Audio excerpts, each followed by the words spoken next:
ਵਾਹਿਗੁਰੂ ਜੀ ਕਾ ਖਾਲਸਾ, ਵਾਹਿਗੁਰੂ ਜੀ ਕੀ ਫਤਿਹ।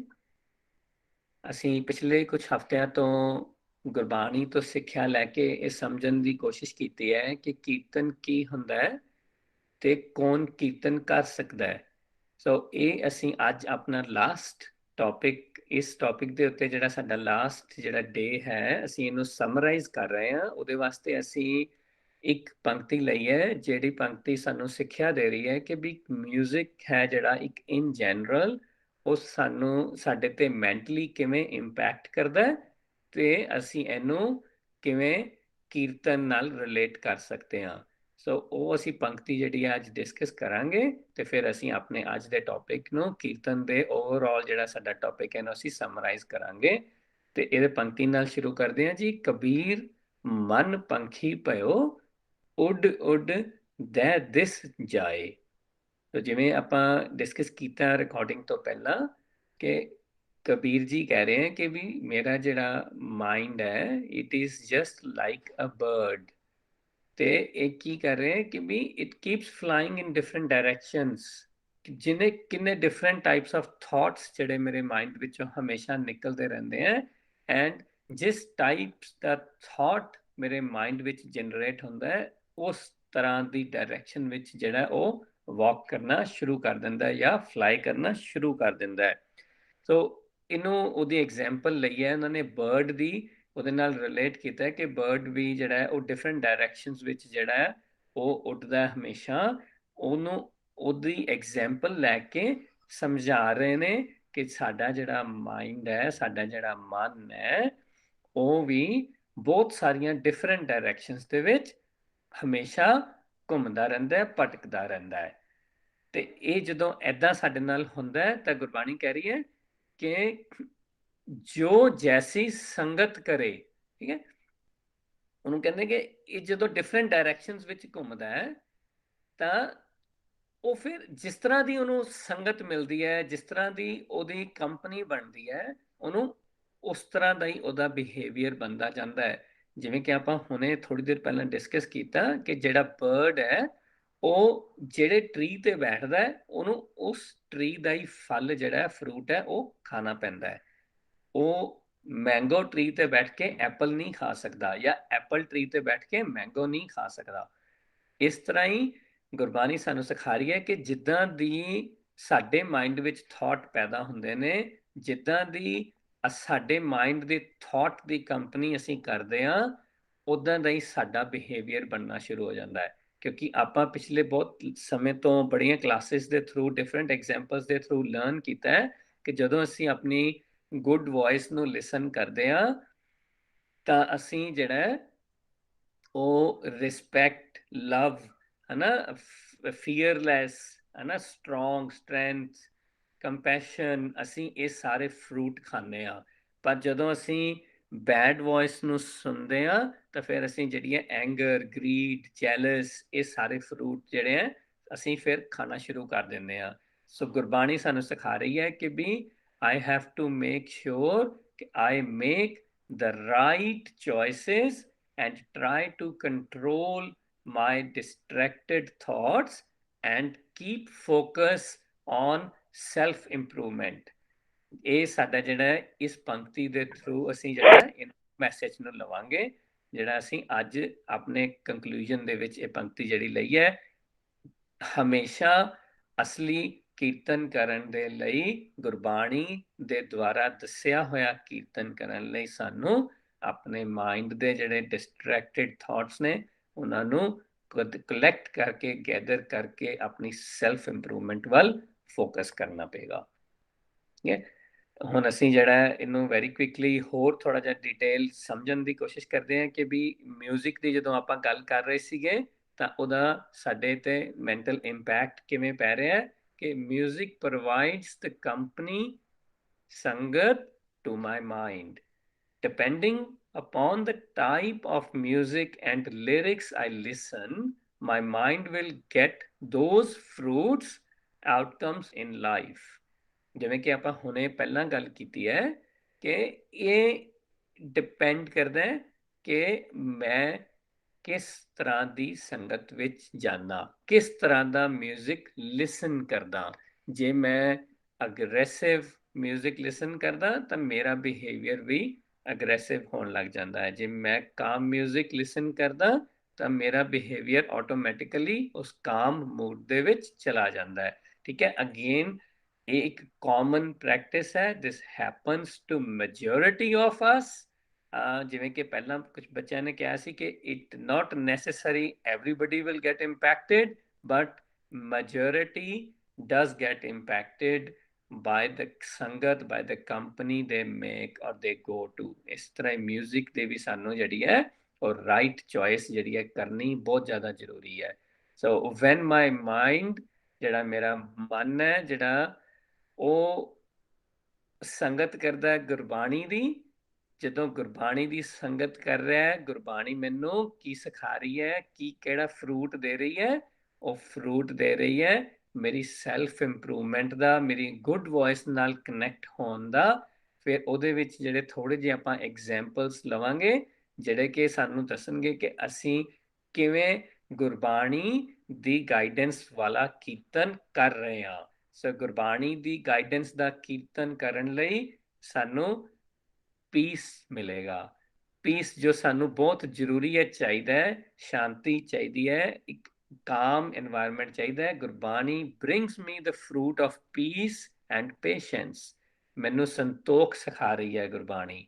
ਸੋ ਜੇ ਮੈਂ ਮਿਊਜ਼ਿਕ ਸੁਣਦਾ ਜਿਹੜਾ ਕਿ ਵੇ ਟੂ ਫਾਸਟ ਹੈ, ਬਹੁਤ ਹੈਵੀ ਹੈ, then it disturbs my mind, ਹੈ ਨਾ। ਫਿਰ ਮੈਨੂੰ ਅਗਰੈਸਿਵ ਬਣਾਉਂਦਾ ਹੈ, ਮੈਨੂੰ ਇੰਪੇਸ਼ੈਂਟ ਵੀ ਬਣਾ ਸਕਦਾ ਹੈ, ਤਾਂ ਮੇਰੇ ਅਗਰੈਸ਼ਨ ਨਾਲ ਮੇਰੀ ਲਾਈਫ ਵਿੱਚੋਂ ਪੀਸ ਵੀ ਖਤਮ ਹੁੰਦਾ ਹੈ।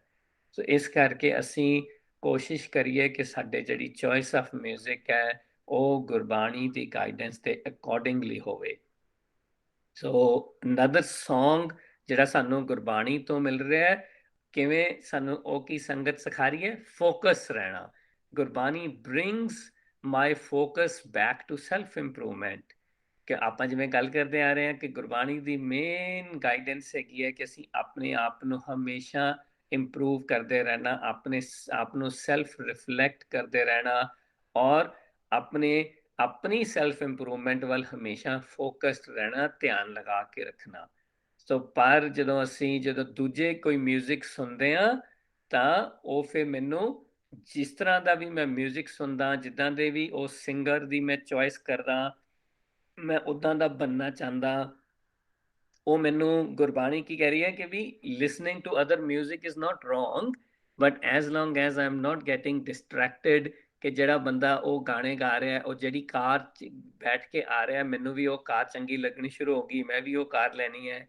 ਉਹ ਜਿੱਦਾਂ ਦੇ ਕੱਪੜੇ ਪਾ ਰਿਹਾ ਹੈ, ਮੈਂ ਵੀ ਉਦਾਂ ਦੇ ਕੱਪੜੇ ਪਾਣੇ ਹੈ। ਸੋ ਦੀਜ਼ ਆਰ ਦਾ ਥਿੰਗਸ ਸਾਨੂੰ ਜਿਹੜੀਆਂ ਉਹ ਸਿੱਖਣੀਆਂ ਨੇ, ਗੁਰਬਾਣੀ ਤੋਂ ਗਾਈਡੈਂਸ ਲੈਣੀ ਹੈ ਕਿ ਵੀ ਮੇਰਾ ਮਾਈਂਡ ਉਹਨਾਂ ਵੱਲ ਨਾ ਡਿਸਟਰੈਕਟ ਹੋਏ, ਤੇ ਇਹ ਜਿਹੜੇ ਮਟੀਰੀਅਲ ਜਿਹੜੇ ਫਰੂਟਸ ਨੇ ਇਹਦੇ ਨਾਲ ਜਿਹੜੀ ਇਹ ਜੈਲਸ, ਈਗੋ, ਐਂਗਰ ਮੇਰੀ ਲਾਈਫ ਵਿੱਚ ਆਏਗੀ, ਇਹਨਾਂ ਨੂੰ ਅਵੋਇਡ ਕਰੇ ਖਾਣਾ। So then choices, Gurbani helps me make right choices in life. So Gurbani ਮੈਨੂੰ ਹਮੇਸ਼ਾ ਸੈਲਫ ਇੰਪਰੂਵਮੈਂਟ ਤੇ ਧਿਆਨ ਲਗਾਏਗੀ ਤਾਂ ਕੀ ਕਹੇਗੀ ਕਿ ਓਕੇ ਉਹਦੇ ਨਾਲ ਜਿਹੜੀ ਵੀ ਮੇਰੀ ਚੋਇਸਿਸ ਹੋਣਗੀਆਂ regarding everything which I do, whether it's my clothing, whether it's my food, whether it's my behavior, my company, my music, Gurbani ਮੈਨੂੰ ਹਮੇਸ਼ਾ ਗਾਈਡ ਕਰਦੀ ਰਹੇਗੀ ਕਿ ਮੇਰਾ ਜੋ ਹੈ ਐਵਰੀ ਡੇ ਦਾ ਲਾਈਫ ਸਟਾਈਲ ਹੈ ਉਹਦੇ ਵਿੱਚ ਜਿਹੜੀਆਂ ਚੋਇਸਿਸ ਨੇ ਉਹ ਕਿਵੇਂ ਮੈਂ ਰਾਈਟ ਚੋਇਸ ਜਿਹੜੀ ਹੈ ਉਹ ਅਪਣਾਵਾਂ ਤੇ ਮੈਂ ਆਪਣੀ ਲਾਈਫ ਨੂੰ ਰਿਲੈਕਸ ਐਂਡ ਈਜ਼ੀ ਰੱਖਾਂ। ਠੀਕ ਹੈ, but on the other side again ਜੇ ਆਪਾਂ ਕੁਝ ਮਿਊਜ਼ਿਕ ਜਿਹੜੇ ਬਾਹਰ ਅਵੇਲੇਬਲ ਨੇ ਉਹ ਲੋਕਾਂ ਨੂੰ, ਮੈਜੋਰਿਟੀ ਆਫ ਜਿਹੜੀ ਲੋਕ ਅਗੇਨ ਹੈਗੇ ਨੇ, ਉਹਨਾਂ ਨਾਲ ਕਿਵੇਂ ਡਿਸਟਰੈਕਟ ਹੁੰਦੇ ਨੇ, ਉਹ ਫਿਰ ਉਹਨਾਂ ਦੇ ਵਿੱਚ ਆਟੋਮੈਟਿਕਲੀ ਡਰੱਗਸ, ਐਲਕੋਹਲ ਜਾਂ ਹੋਰ ਤਰ੍ਹਾਂ ਦੀਆਂ ਐਡਿਕਸ਼ਨਸ ਜਿਹੜੀਆਂ ਨੇ ਉਹ ਉਹਨਾਂ ਦੇ ਨਾਲ ਆਟੋਮੈਟਿਕਲੀ ਅਟੈਚ ਹੋ ਜਾਂਦੀਆਂ ਨੇ ਤੇ then becomes a major problem for us. ਇਸ ਕਰਕੇ ਅਸੀਂ ਗੁਰਬਾਣੀ ਤੋਂ ਹਮੇਸ਼ਾ ਗਾਈਡੈਂਸ ਲੈਂਦੇ ਰਹੀਏ ਤੇ ਉਹਦੇ ਕੋਲੋਂ ਸਿੱਖਿਆ ਲੈ ਕੇ ਰਾਈਟ ਚੋਇਸਿਸ ਆਪਣੀ ਲਾਈਫ ਵਿੱਚ ਲੈਣਾ ਅਪਣਾਉਂਦੇ ਰਹੀਏ। ਅਗੇਨ ਗੁਰਬਾਣੀ ਮੈਨੂੰ ਪਿਆਰ ਦਾ ਮੈਸੇਜ ਦੇ ਰਹੀ ਹੈ। It always brings that fruit of love for everyone. So ਮੈਨੂੰ ਕਿਵੇਂ ਇੱਕ ਦਇਆ ਵਾਲਾ ਬਿਹੇਵੀਅਰ, ਮੇਰਾ ਕੰਪੈਸ਼ਨੇਟ ਮੇਰਾ ਬਿਹੇਵੀਅਰ ਜਿਹੜਾ ਹੈ ਉਹ ਕਿਵੇਂ ਬਣੇ ਸਾਰਿਆਂ ਵਾਸਤੇ, ਮੈਂ ਹਰ ਇੱਕ ਕਿਸੇ ਨੂੰ ਸੇਮ ਆਪਣੀ ਜਿਹੜੀ ਹੈ ਨਿਗਾਹ ਨਾਲ ਦੇਖਾਂ, ਸਾਰਿਆਂ ਨੂੰ ਸੇਮ ਟਰੀਟ ਕਰਾਂ, ਇਹ ਮੈਨੂੰ ਗੁਰਬਾਣੀ ਸਿਖਾ ਰਹੀ ਹੈ। ਬਟ ਉਹੀ ਹੁੰਦਾ ਕਿ ਕੁਝ ਜਿਹੜੇ ਮਿਊਜ਼ਿਕ ਹੋਰ ਹੈਗੇ ਨੇ ਅਵੇਲੇਬਲ ਮਿਊਜ਼ਿਕਸ, ਉਹ ਹੇਟਰੇਟ ਜਾਂ ਵਾਇਲੈਂਸ ਕ੍ਰੀਏਟ ਕਰਦੇ ਨੇ। ਸਮਟਾਈਮਸ ਜਦੋਂ ਕਿਤੇ ਹੇਟਰੇਟ ਹੈ, ਕਿਤੇ ਉਹ ਵਾਇਲੈਂਸ ਹੈ, ਤਾਂ similar type of the music ਅਸੀਂ ਦੇਖਦੇ ਹਾਂ ਕਾਮਨਲੀ ਲੋਕੀ ਜਿਹੜਾ ਸੁਣਨਾ ਪਸੰਦ ਕਰਦੇ ਨੇ। ਸੋ ਸਾਨੂੰ ਮੇਕ ਸ਼ੋਰ ਕਰਨਾ ਹੈ ਕਿ ਅਸੀਂ ਇਹਦੇ ਵਾਸਤੇ ਵੀ ਜਦੋਂ ਆਪਾਂ ਚੋਇਸ ਕਰਨੀ ਹੈ, ਦੈਨ ਅਸੀਂ ਗੁਰਬਾਣੀ ਕੋਲੋਂ ਹਮੇਸ਼ਾ ਗਾਈਡੈਂਸ ਲੈ ਕੇ ਆਪਣੇ ਸੌਂਗ ਆਫ ਲਵ ਨੂੰ ਜਿਹੜਾ ਉਹ ਚੋਇਸ ਬਣਾਈਏ। ਠੀਕ ਹੈ, ਫਿਰ ਹੈ ਜੀ strength. So Gurbani keeps making me strong in following my good voice. So some lyrics and music lead me to listen to my bad voice. So ਇਹ ਵੀ ਆਪਾਂ ਬੜਾ commonly ਦੇਖਦੇ ਹਾਂ ਕਿ ਜਿਵੇਂ ਹੁਣੇ ਆਪਾਂ ਗੱਲ ਵੀ ਕਰਦੇ ਆ ਰਹੇ ਹਾਂ ਕਿ ਗੁਰਬਾਣੀ ਮੈਨੂੰ ਹਮੇਸ਼ਾ strong ਬਣਾ ਰਹੀ ਹੈ। ਗੁਰਬਾਣੀ ਮੈਨੂੰ ਹਮੇਸ਼ਾ ਸਿਖਾ ਰਹੀ ਹੈ ਕਿ ਮੈਂ ਕਿਵੇਂ ਪੂਰੀ 100% ਸਟਰੈਂਥ ਨਾਲ ਆਪਣੀ ਗੁੱਡ ਵੌਇਸ ਨੂੰ ਲਿਸਨ ਕਰਕੇ ਆਪਣੀ ਸੈਲਫ ਇੰਪਰੂਵਮੈਂਟ ਤੇ ਫੋਕਸ ਕਰਦਾ ਰਹਿਣਾ ਹੈ ਐਂਡ ਹਮੇਸ਼ਾ ਨਿਰਭਉ ਹੋ ਕੇ, ਫੀਅਰਲੈਸ ਹੋ ਕੇ ਆਪਣੀ ਲਾਈਫ ਨੂੰ ਲੀਡ ਕਰਨਾ ਹੈ। ਬਟ ਜੇ ਮੈਂ ਰੋਂਗ ਚੋਇਸਿਸ ਮੇਕ ਕਰਦਾ, ਬੈਡ ਵੌਇਸ ਨੂੰ ਲਿਸਨ ਕਰਦਾ, ਤਾਂ it automatically brings fear in my life, it makes me weak. So ਇਸ ਕਰਕੇ ਗੁਰਬਾਣੀ ਦੀ ਗਾਈਡੈਂਸ ਲੈ ਕੇ ਜੋ ਇੱਕ ਅੱਛਾ ਕੀਰਤਨ ਹੈ ਉਹ ਅਸੀਂ ਹਮੇਸ਼ਾ ਕਰਦੇ ਰਹੀਏ, ਸੁਣਦੇ ਰਹੀਏ, ਸਾਨੂੰ ਰਵੇ। ਸੋ ਇੱਕ ਹੋਰ ਅਸੀਂ ਜਿਹੜਾ ਲਾਸਟ ਵਨ ਇਜ਼ ਕਮਿਊਨਿਟੀ, ਜਿਹਦੀ ਆਪਾਂ ਗੱਲ ਕਰ ਰਹੇ ਹਾਂ ਕਿ we develop better community and society if listen to Gurbani and even other teachings that drives good values within us. We should stay away from the music and lyrics that drives society towards bad things.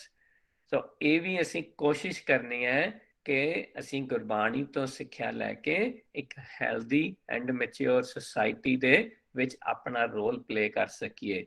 ਅਸੀਂ ਉਸ society ਨੂੰ ਇੱਕ ਜਿਹੜੀ ਹੈ advance ਲੈ ਕੇ ਜਾਈਏ, ਨਾ ਕਿ ਉਸ ਸੁਸਾਇਟੀ ਦੇ ਵਿੱਚ ਅਸੀਂ ਹੋਰ ਕੌਨਫਲਿਕਟਸ ਕ੍ਰੀਏਟ ਕਰੀਏ ਤੇ ਅਸੀਂ ਉਹਨੂੰ ਵੀ ਜਿਹੜਾ ਲੈਟ ਡਾਊਨ ਕਰੀਏ। ਇਸ ਕਰਕੇ we need to make sure ਕਿ we are listening to Gurbani and we are applying the guidance and the messages we are taking from Gurbani in our everyday life to be able to eat these fruits and sing the song of our good voice to make our life a better life and focus on our self improvement. ਤੇ ਇਹਨੂੰ ਆਪਾਂ very quickly summarise ਕਰਾਂਗੇ ਇੱਕ last slide ਨਾਲ, ਫਿਰ I will open the floor for questions for you guys kids. ਕਿ ਗੁਰਬਾਣੀ ਜਿਹੜਾ ਸਾਡਾ ਕਲਚਰ ਹੈ, ਸਾਡਾ ਅਸੀਂ ਸਿੱਖ ਟੀਚਿੰਗ, ਸਿੱਖ ਗਾਈਡਲਾਈਨਸ ਦੀ ਗੱਲ ਕਰਦੇ ਹਾਂ, ਤਾਂ ਅਸੀਂ ਉੱਥੇ ਜਿਹੜਾ ਸਾਡਾ ਮਿਊਜ਼ਿਕ ਹੈਗਾ ਕੀ ਹੈ, ਸਤਿਗੁਰ ਕੀ ਬਾਣੀ ਸਤ ਸਰੂਪ ਹੈ, ਗੁਰਬਾਣੀ ਬਣੀ ਹੈ। So in Sikh culture, the primary purpose of music is to keep moving towards truth or becoming better human being. ਇਹ ਆਪਾਂ ਮੈਂ ਰਾਈਟ ਫਰੋਮ ਦ ਡੇ 1 ਬਹੁਤ ਜ਼ਿਆਦਾ ਸਟ੍ਰੈਸ ਪਾਉਂਦਾ ਆ ਰਿਹਾ ਇਸ ਗੱਲ ਤੇ ਕਿ ਸੱਚ ਬੋਲਣਾ ਔਰ ਸੱਚ ਦੇ ਨਾਲ ਹਮੇਸ਼ਾ ਜੁੜ ਕੇ ਆਪਣਾ ਜੀਵਨ ਜੀਣਾ is very very important and ਸਾਨੂੰ ਉਹਦੇ ਤੋਂ ਹਮੇਸ਼ਾ ਉਹਦੇ ਨਾਲ ਹੀ ਰਹਿਣਾ ਪਏਗਾ, ਹਮੇਸ਼ਾ ਉਹਦੇ ਨਾਲ ਜੁੜ ਕੇ ਜੀਵਨ ਜੀਣਾ ਪਏਗਾ। ਸਾਡੇ ਕੋਲ ਕੋਈ ਸੈਕੰਡ ਚੋਇਸ ਨਹੀਂ ਹੈਗੀ ਹੈ। ਸੋ ਦੈਟ ਇਜ਼ ਮਸਟ ਕਿ ਅਸੀਂ ਗੁਰਬਾਣੀ ਦੀ ਸਿੱਖਿਆ ਲੈ ਕੇ, ਉਹਦੀ ਗਾਈਡੈਂਸ ਲੈ ਕੇ ਹਮੇਸ਼ਾ ਟੂਵਰਡਸ ਸੱਚ, ਟਰੁਥ ਫੋਕਸਡ ਰਹੀਏ। So Kirtan is not about just being best at singing. It's about adopting values of Gurbani in life, listening to good voice and singing the song of good voice. ਇਹ ਆਪਾਂ ਪਹਿਲਾਂ ਵੀ discuss ਕੀਤਾ ਸੀ ਕਿ ਜਦੋਂ ਆਪਾਂ ਇਹ topic ਨੂੰ ਸ਼ੁਰੂ ਕੀਤਾ ਸੀ, then at that time ਅਸੀਂ ਇਹਨੂੰ ਕਾਮਨ ਪਰਸਪੈਕਟਿਵ ਤੋਂ ਸਮਝਿਆ ਸੀ ਕਿ ਵੀ ਇਨਸਟਰੂਮੈਂਟਸ ਲੈ ਕੇ ਅਸੀਂ ਜਦੋਂ ਕੋਈ ਵੀ ਸਿੰਗ ਕਰਦੇ ਹਾਂ ਕਿਸੇ ਸੌਂਗ ਨੂੰ, ਕਿਸੇ ਲਿਰਿਕਸ ਨੂੰ, ਤਾਂ dependence of instruments and dependence of our knowledge about the singing ਜਿਹੜੀ ਹੈ ਉਹ ਕੀਰਤਨ ਹੈ। ਬਟ ਜਿੱਦਾਂ ਜਿੱਦਾਂ ਆਪਾਂ ਲਾਸਟ 7-8 ਵੀਕਸ ਵਿੱਚ ਗੁਰਬਾਣੀ ਤੋਂ ਗਾਈਡੈਂਸ ਲਈ, ਗੁਰਬਾਣੀ ਸਾਨੂੰ ਸਿਖਾ ਰਹੀ ਹੈ ਕਿ ਗੁਰਬਾਣੀ ਦੀਆਂ ਵੈਲਿਊਜ਼, ਗੁਰਬਾਣੀ ਦੀਆਂ ਟੀਚਿੰਗਸ ਨੂੰ ਆਪਣੀ ਲਾਈਫ ਵਿੱਚ ਲੈ ਕੇ ਆਣਾ ਔਰ ਉਹਨਾਂ ਦੇ ਅਕੋਰਡਿੰਗ ਆਪਣੀ ਲਾਈਫ ਨੂੰ ਲੀਡ ਕਰਨਾ is the real kirtan which we all should be focusing on doing. I need to be mindful of what I listen as it does impact my thoughts and physical actions. ਇਹ ਆਪਾਂ ਹੁਣੇ ਪਹਿਲਾਂ ਸਾਰੀ ਗੱਲ ਕੀਤੀ ਹੈ ਕਿ yes we need to make sure ਜਦੋਂ ਅਸੀਂ ਗੁਰਬਾਣੀ ਦੀ ਗਾਈਡੈਂਸ ਦੀ ਗੱਲ ਕਰਦੇ ਹਾਂ, ਗੁਰਬਾਣੀ ਤੋਂ ਸਿੱਖਿਆ ਲੈਣ ਦੀ ਗੱਲ ਕਰਦੇ ਹਾਂ, we have to make the right choices when we are even talking about music or anything else in our life. So last one, choice of what I listen is mine. Let's use our time in best way and make the right choices of music we listen. ਜਿਵੇਂ ਕਿ ਆਪਾਂ ਪਹਿਲਾਂ last week ਵੀ discuss ਕੀਤਾ ਸੀ, ਅੱਜ ਵੀ ਆਪਾਂ ਇਹਦੇ ਪਹਿਲਾਂ recording ਤੋਂ ਪਹਿਲਾਂ ਗੱਲ ਕੀਤੀ ਹੈ ਕਿ ਇਹ ਮੇਰੇ ਕੋਲ ਹਮੇਸ਼ਾ ਚੋਇਸ ਹੈਗੀ ਹੈ ਮੈਂ ਕਿਸ ਟਾਈਪ ਦਾ ਮਿਊਜ਼ਿਕ ਸੁਣਨਾ ਹੈ, ਮੈਂ ਕਿਸ ਟਾਈਪ ਦਾ ਹਿਊਮਨ ਬੀਇੰਗ ਬਣਨਾ ਹੈ। I have the choice. It's up to us because we all have talked about कि ਸਾਡੇ ਕੋਲ limited time ਹੈ, but ਅਸੀਂ ਆਪਣੀ self improvement ਦੇ ਬਾਰੇ ਬਹੁਤ ਕੁਝ achieve ਕਰਨਾ ਹੈ।